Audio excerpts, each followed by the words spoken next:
The Disability and Philanthropy Forum presents Stephen Lawrence, independent consultant.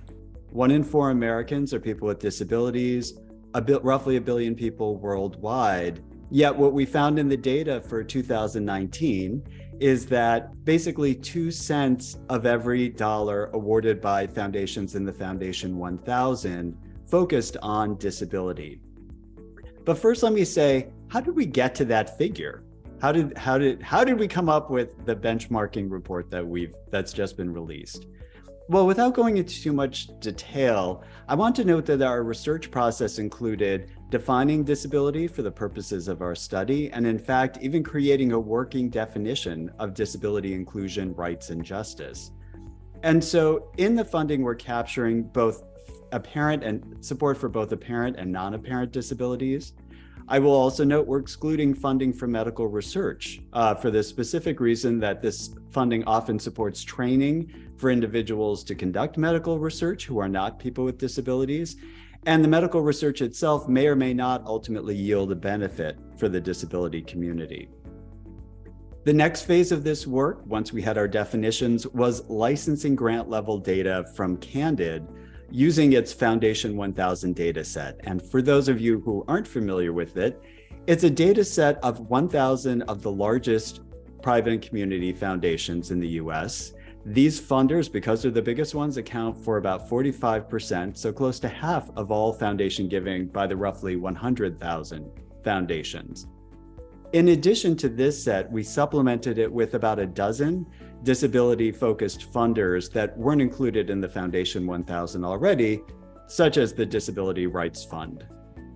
I'll also note that the data we looked at are for 2019, and then to provide a trend analysis, we also looked at 2016 data. Now, of course, it's 2023, and you're gonna say, what? 2019, those data are so old. Well, in point of fact, there's still the most current data available from Candid for the Foundation 1000 until probably the end of this summer, we'll get the 2020 data.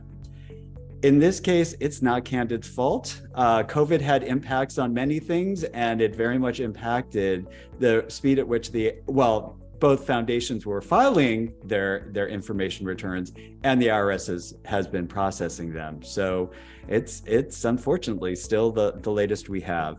And finally, I'll just note that the forum has a research advisory group who are providing feedback and guidance throughout this process. All right, so let's get to the second big headline. From my perspective, I mean, what was surprising and important is that most foundation support focuses on a medical or charity model of disability, which prioritizes fixing or curing disability. So of the 755 million we tracked for 2019 in disability-focused funding, 94% funded disability services and supports. So for example, funding for organizations serving individuals with specific disabilities, such as the Muscular Dystrophy Association, funding for substance abuse treatment programs, recreational programs and camps for children with disabilities. Just 6% of funds supported disability rights and social justice. And this works out to 1 cent for every $10 the Foundation 1000 funders awarded focused on disability. So Kayla, if you will please close the poll. We can see, all right, so basically if you look at that bottom bar, 28% of you got the answer right. It's 83 funders that provided this support. Why is the disability rights and social justice funding important? Well, it's because this is consistent with a social model of disability, which believes that society places physical and attitudinal barriers in front of disabled people, preventing them from full participation in society. So for example, this will include it includes funding for systems change work, such as support for disability rights advocate, or I'll give you another grant example, a grant to the Southern Black Policy and Advocacy Network and its HIV/AIDS leadership and capacity building initiative focused on the US South. What's the third headline?